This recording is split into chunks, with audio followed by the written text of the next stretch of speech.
What are we doing? No, this is just terrible, terrible, terrible idea, top to bottom. Good morning.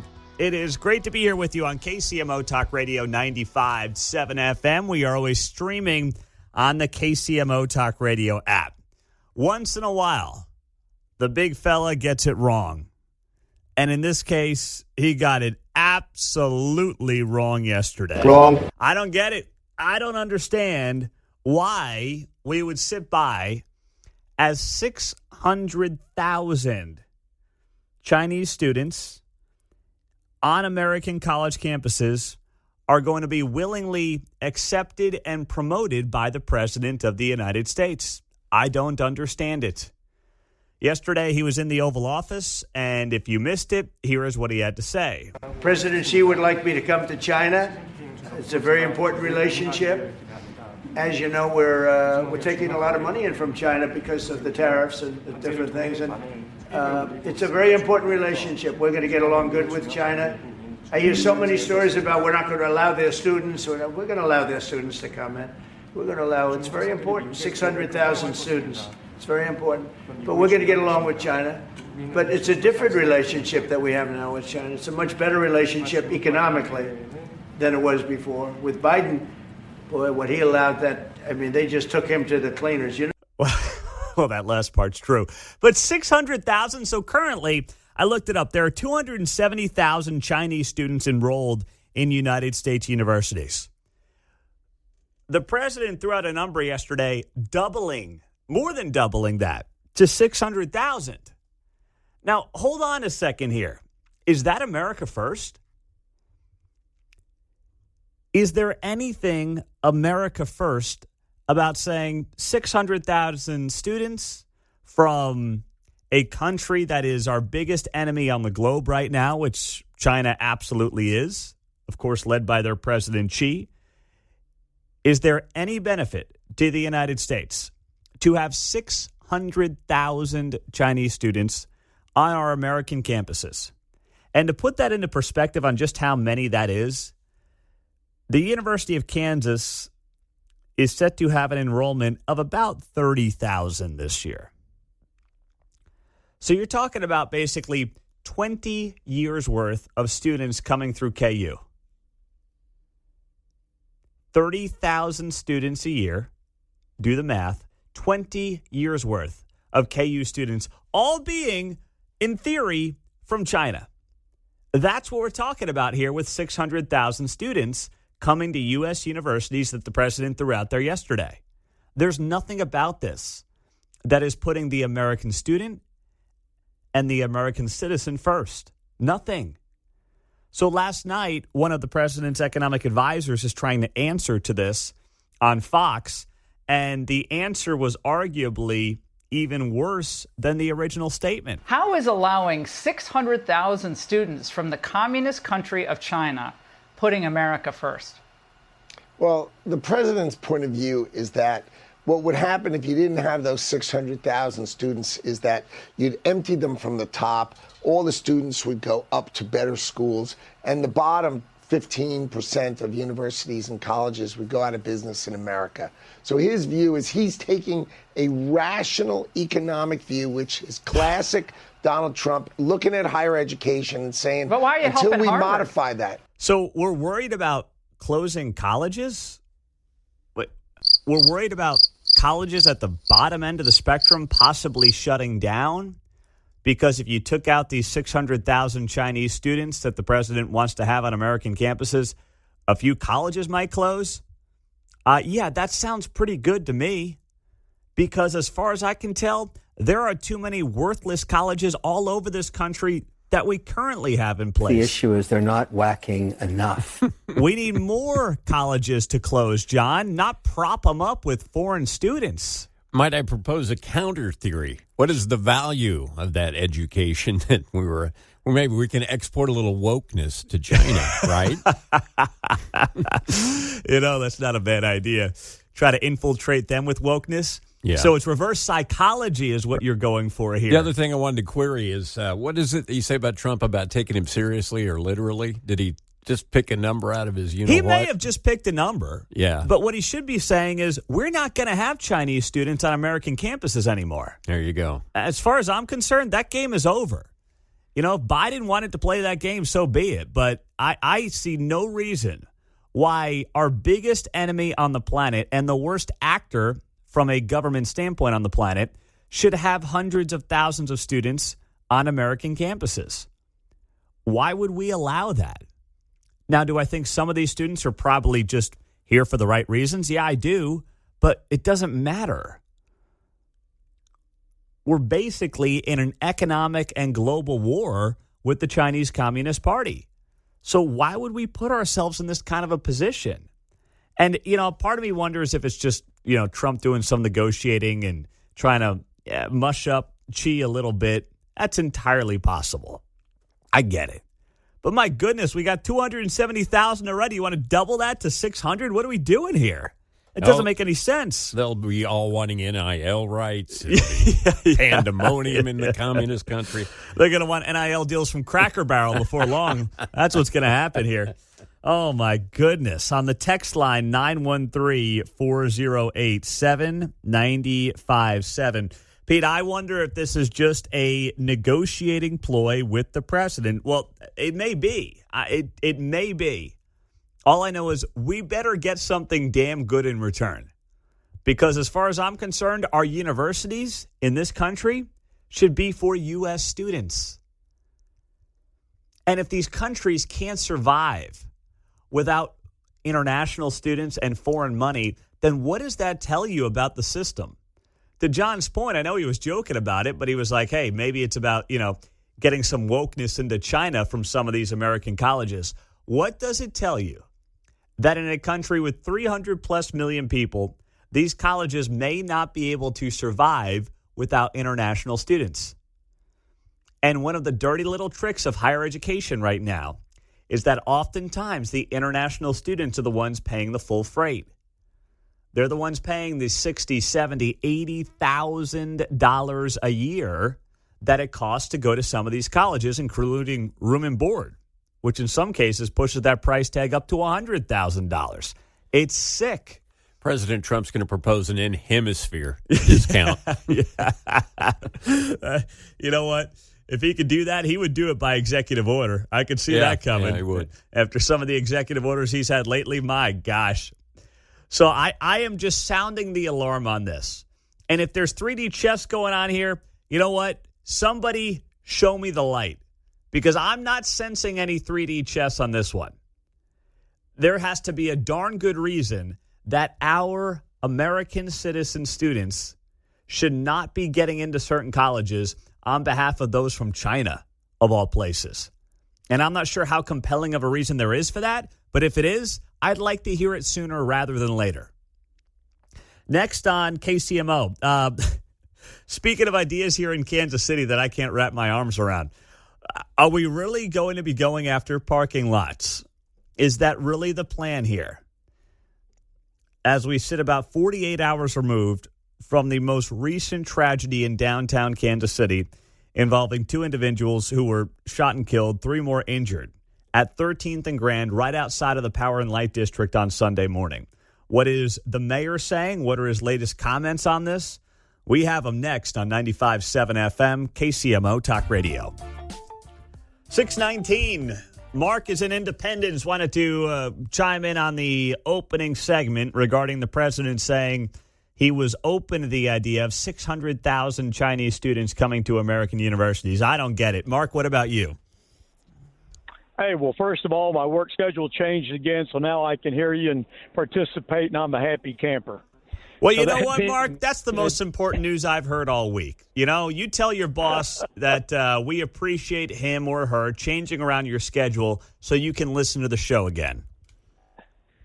I'll do that first thing tomorrow morning. Thank you. You're welcome. There was a Chinese lady. She'd been a Chinese student over here back in the she summed it up. She agreed with you. She was against it. She said she knows the Chinese government like the back of her hand. She said they'll force it's different now. They're a lot stricter than they were even in the 90s. She said they'll coerce every one of those students into doing something nefarious or to spy. They'll threatening their family, threatening their economic security, threatening them with pulling them out of school.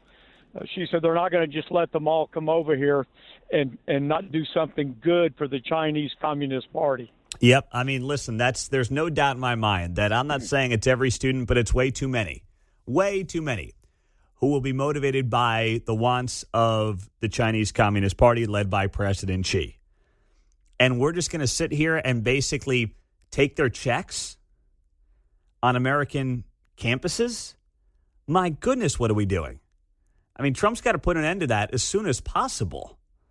Not encourage more of it. I don't get that one for the life of me. Now, something else I'm not understanding here on a Tuesday morning, and I'm glad that Mark doesn't have to listen to us on the podcast. Although if you miss the show in the morning, we're always up there on the podcast. We work on that after the show, Apple, Spotify, wherever you get your podcasts, like Tirade Tuesday, when anyone in this audience can rant about whatever is on their mind at 8:30 every morning. It has become a staple segment here on KCMO, and it's just over 2 hours away. So make sure you're back for that at 8:35. But if not, it'll also be on the podcast. That being said, Mayor Lucas is catching some heat after we had 2 more people shot and killed in the parking lot at 13th and Grand early on Sunday morning. We had a woman call the show yesterday, and she said that it was her friend's sister who was one of those who was shot. She was not killed. She was shot.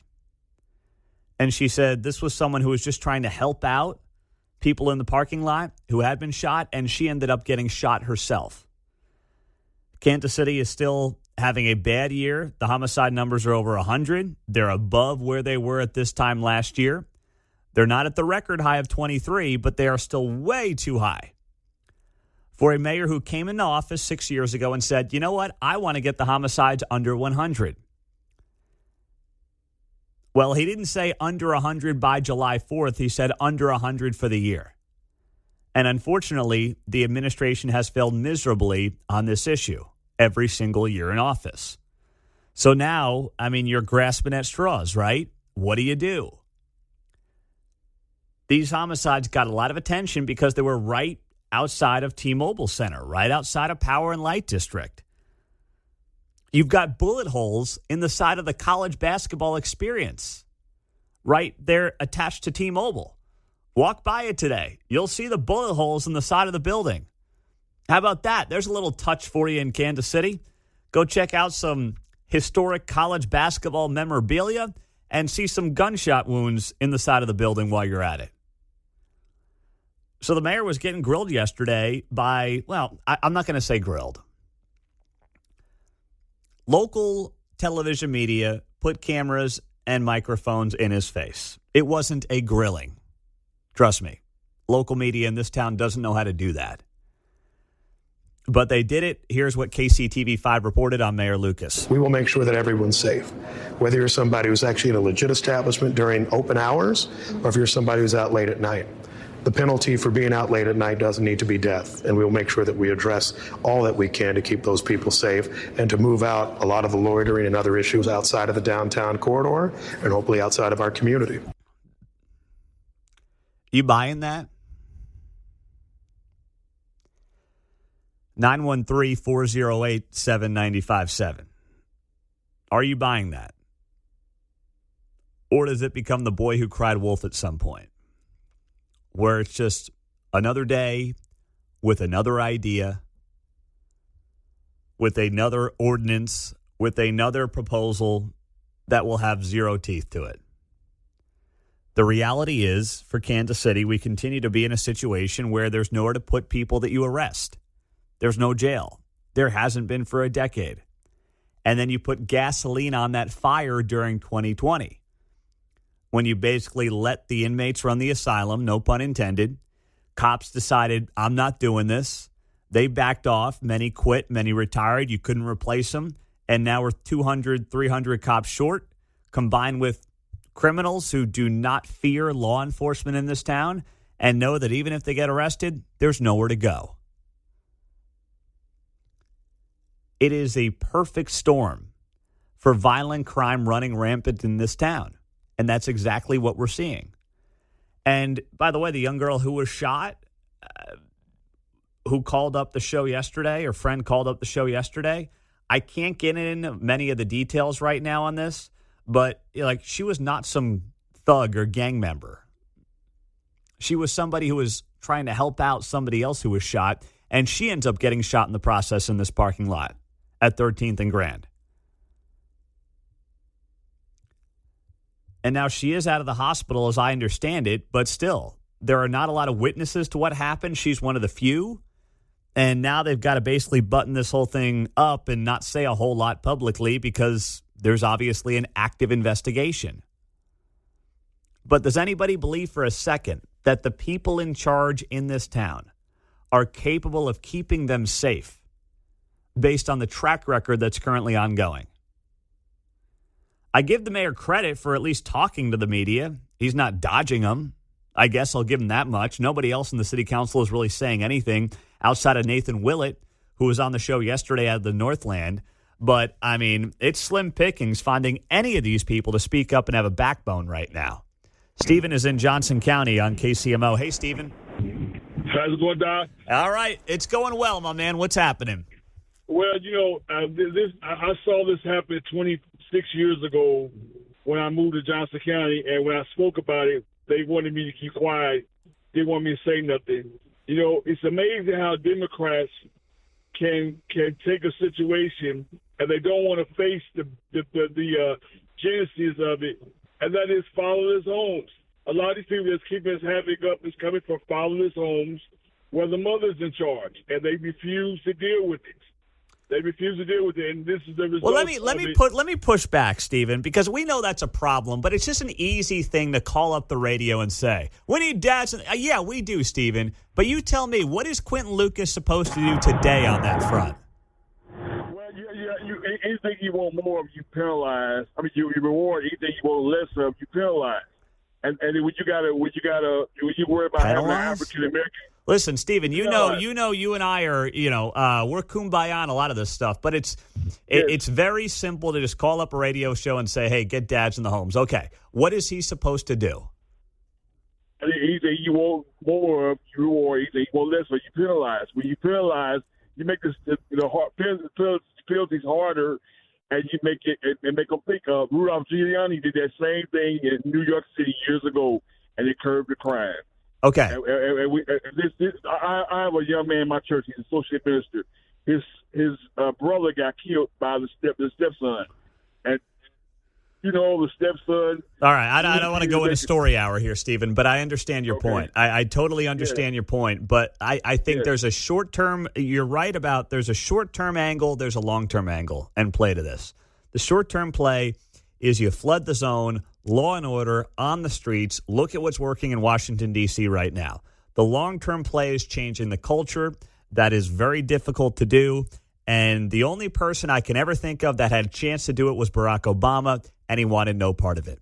913-408-7957. I know we got a lot of new listeners coming into KCMO Talk Radio, but just know we love our last caller, Stephen in Johnson County. He's been calling this show since there were like 7 of you listening to KCMO when I got here on day one.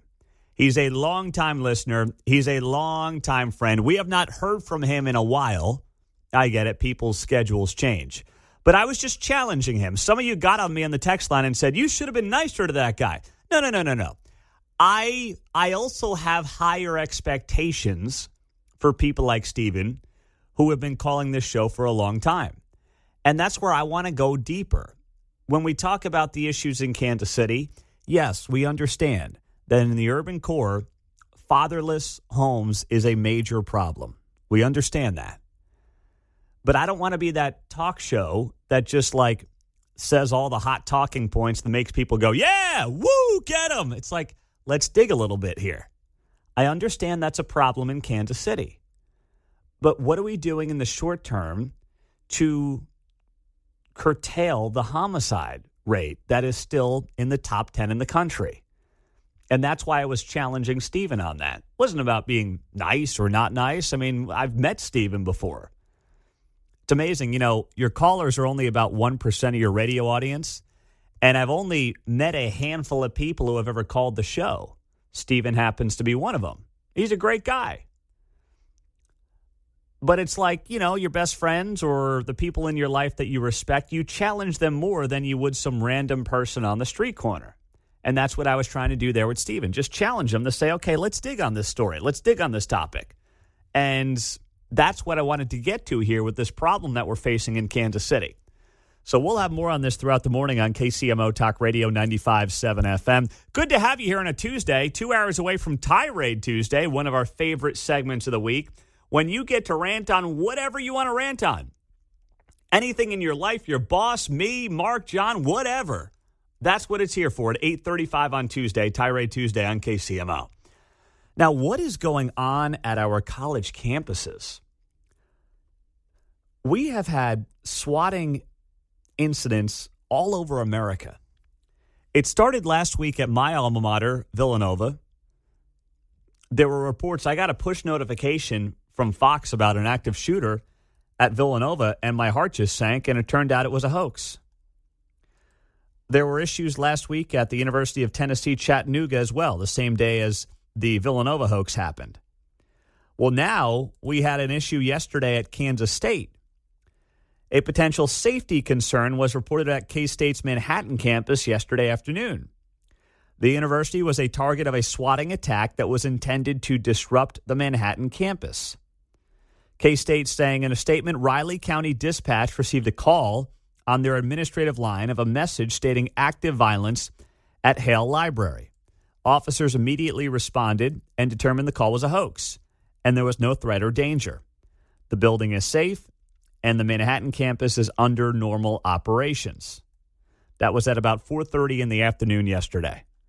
You had a similar issue happen at the University of Arkansas as well yesterday. And I know there's a lot of kids from the Kansas City area who end up going down to the University of Arkansas. I heard they have some like scholarship program for kids from the Kansas City area. I don't know what it is. They're trying to lure kids from Kansas City down to Arkansas.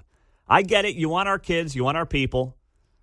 But you know what? Keep your hands off them. Kansas City's way better than Fayetteville. Well, it's kind of like us and the Chinese. They're importing the Missouri students into Arkansas. Yeah, that's right. So you had an issue down there at the University of Arkansas yesterday as well, along with Kansas State. And if you are a parent, I can't imagine the whirlwind of emotions. I got a call. I was talking to somebody about business on Friday, and she said to me, you know, it's going to be an emotional weekend. We're dropping our daughter off at college. And, you know, listen, when you got a 6-year-old and a 4-year-old and a 1-year-old, that seems like another world. I can't even fathom the idea of dropping a child off at a college campus. But yes, I imagine it's very emotional. And now you've got these swatting incidents happening all over the country. From the East Coast to the West Coast to right here at K-State.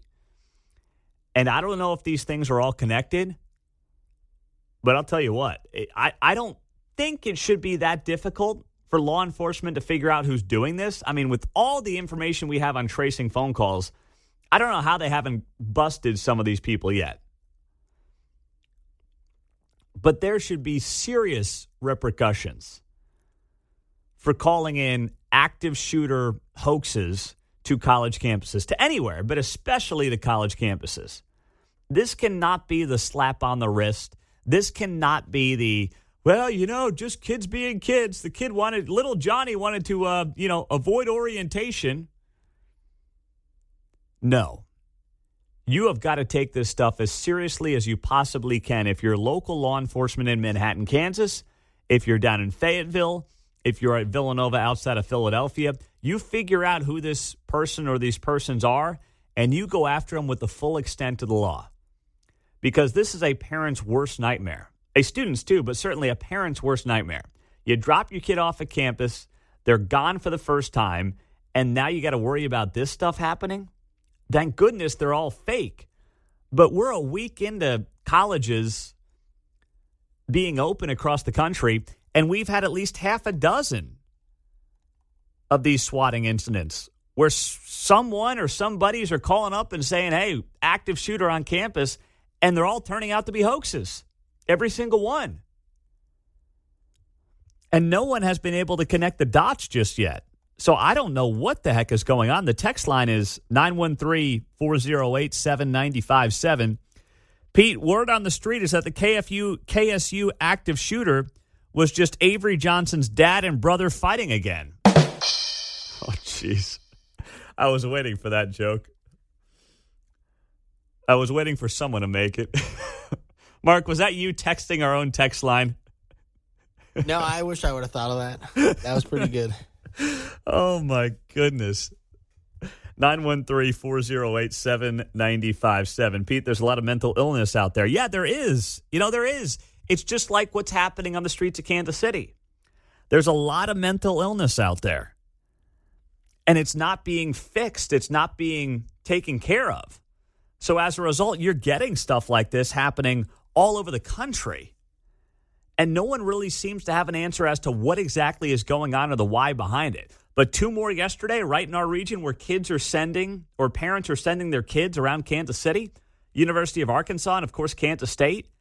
This is not the kind of situation that any parent wants to be dealing with, the first week that you drop your kid off at campus.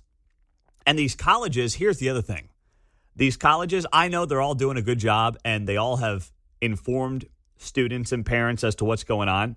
There's no evidence that any of these colleges have not handled this properly, but they have got to be leading the way on pressuring their local law enforcement to get to the bottom of this as quickly as possible. On the text line, Pete, my daughter's going to Arkansas, big nursing school. Same info on the swatting at Arkansas as everywhere else. Violence in the library. Yes, that's where Kansas State's reports were from as well, in the library. So that's what's going on there. Pete, my daughter goes to Iowa State. She informed me there was an active shooter hoax there as well yesterday. I didn't see the Iowa State one, but I'm not surprised because it's happening all over the country. And then here's the problem, too. God forbid there ever is one. And you have these string of hoaxes. And these students get the text and they're like, oh, it's probably just a hoax. Oh, gosh, we've been seeing this all over the country. That's where my mind goes. And you don't want that to be the situation either. If you're a parent or you're a student or you're a faculty member, you don't want that to be the case. On the text line, Pete, call it what it is. We need Jesus. Well, that's true.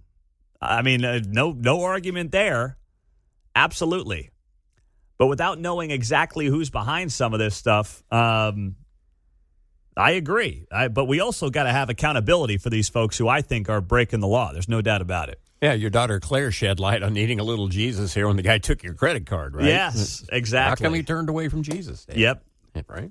Absolutely. Definitely need that, but we also need to hold criminals accountable, whether it's in Kansas City or if it's hoax phone calls all over the country. All right, you tell me, 913-408-7957, whether or not I should partake in this panel. So it's the organization that I was on the panel with, it was 2 years ago. So with all our new listeners on 95.7 FM, this was in the pre-95.7 FM days. And it was put on by an organization here in Kansas City, American Public Square. And I was on the panel talking about reparations in Kansas City. And those of you who are longtime listeners will recall that what they allowed at this public event was an opportunity for people who were upset in the audience to hit the civility bell, is what they called it. So needless to say, with an audience of about 300 people, who do you think was getting civility belled all night? Yeah, that was me. So every time I said something and started to formulate a thought, I was having some bozo in the audience banging the civility bell because he was upset at something I was saying on the idea of reparations in Kansas City. So, the people that run the organization are very pleasant, very nice. But they asked me to be on this panel coming up in a couple of weeks at Rockhurst to talk about DEI. They're calling it DEI, Diversity, Equity, and Inclusion, and Controversy. And they've got 3 people on the panel, and then the moderator is someone from the Kansas City Star.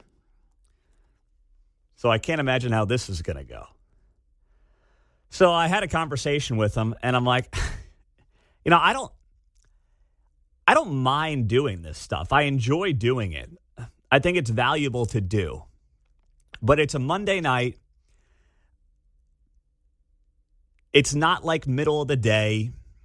And I'm trying to figure out whether or not I'm going to be in the mood to want to do something like that. Because if I show up and I'm just ticked off, then it's not going to go well for anybody.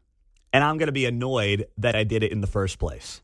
I don't mind being the only voice on something. I mean, I do that all the time when I'm doing different events around Kansas City. So I don't mind being the lone wolf, so to speak.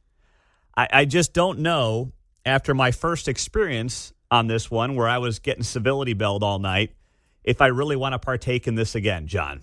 Well, the key to what you said was being the lone voice. You don't mind being the lone voice, but you're not being given a voice with all these bells. Well, that's yes. the thing, see? I'm not going to sit there and just be the punching so bag all night. So the definition of insanity is? Yes. Yeah.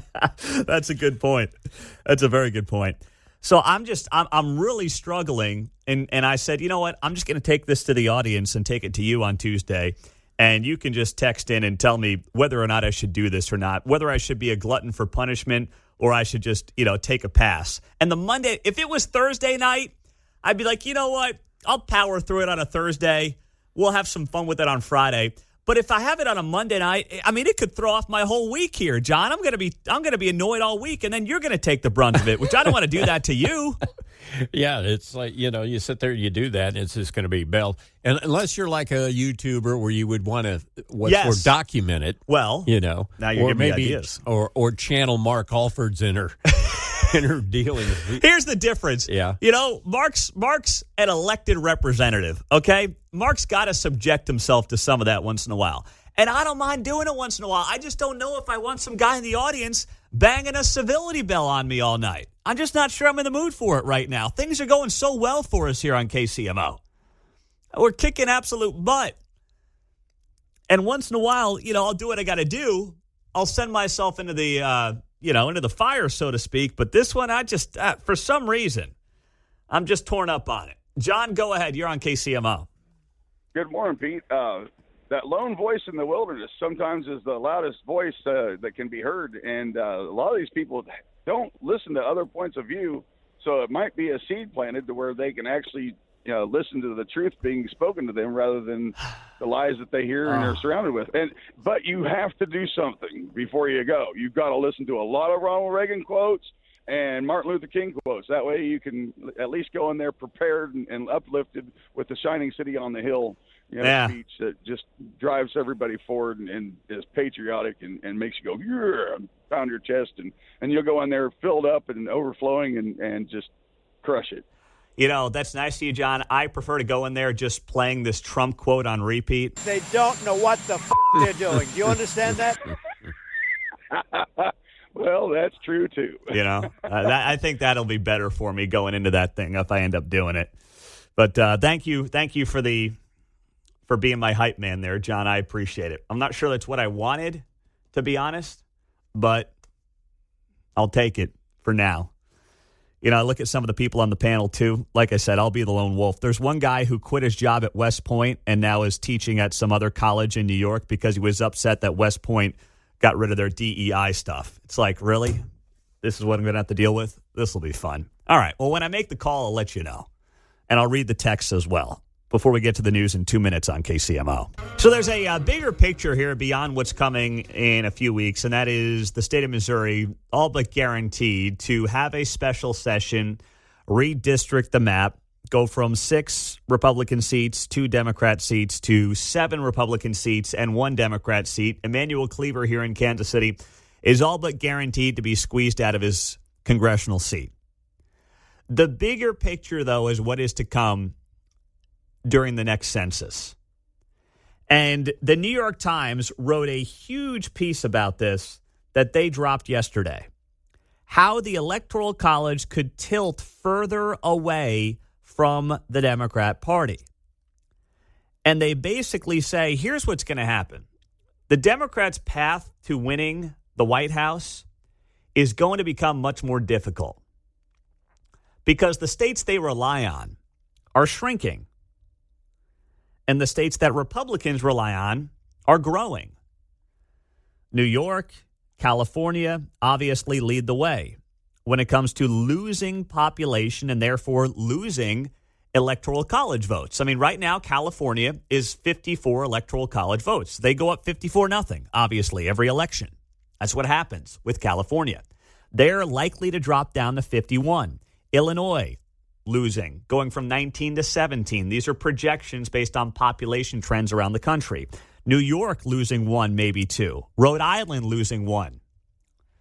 Meantime, you have solid Republican states that are gaining population, which means they gain Electoral College votes. That's how it works. Texas likely to gain 3. Florida expected to gain a couple. Idaho, Utah expected to gain 1 apiece. Now, it looks like we'll hold steady in Kansas and Missouri. That's the projections, at least, for the next census. But the point is, if you are the Democrat Party and you're thinking to yourself, hey, our pathway to winning this thing has always been up in that blue wall, that Pennsylvania, Michigan, Wisconsin area.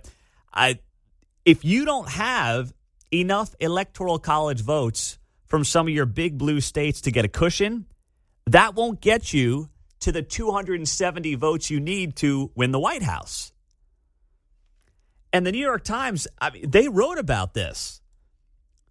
And they note here that red states are growing fast, blue states are not keeping up, which tells you a lot about where things are at right now. There's a reason for that. It's not just Florida. It's not just like people like the beach. Okay? There is a reason when you look at how these states are run. People end up voting with their feet. They're sick of being in places like California and New York where they can't get ahead. You still poor, broke, busted, and disgusted. Trust me, I was just there. I mean, it's unbelievable. I know people making a lot of money, and suddenly you feel very middle class when you're making hundreds of thousands of dollars in some of these places. When you factor in housing costs and property taxes and throw in just your state taxes, your city taxes. It's unbelievable. And people are throwing their hands up and they're saying, I'm done, I'm out, it's over. So while there's this short-term debate happening right now about what the redistricting looks like in Missouri and what's happening now in Texas and what Gavin Newsom might do in California, the bigger picture is that come 2030, which means that would then be impacting the 2032 presidential election, you will have a major shift in the landscape where suddenly the way that we talk about winning a presidential election is going to change. What did it always come down to? Well, if Trump wins this amount of swing states or Kamala wins X amount of swing states, if she can hold on to this blue wall state, she's going to be fine.